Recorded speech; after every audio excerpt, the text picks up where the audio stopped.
How to change the paper size in any printer on Windows. The first thing you're going to have to do here is simply go ahead and open up your settings. So go to your start menu and open the settings. Once you open up your settings, you're going to have to go to Bluetooth and devices and find printers here.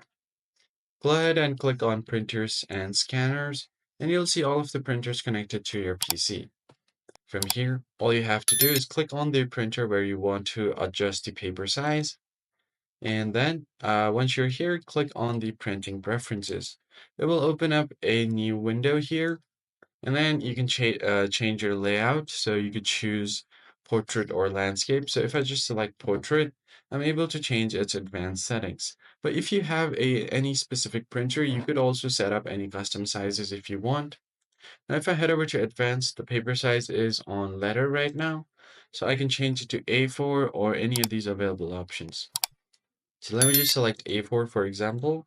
You could also change the count copy if you want. So let's say you always want a 2 copy for your printer. You could just select 2 here and then you should be good to go.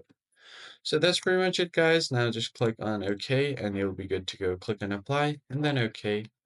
I hope this tutorial was helpful. I'll catch you guys on the next one.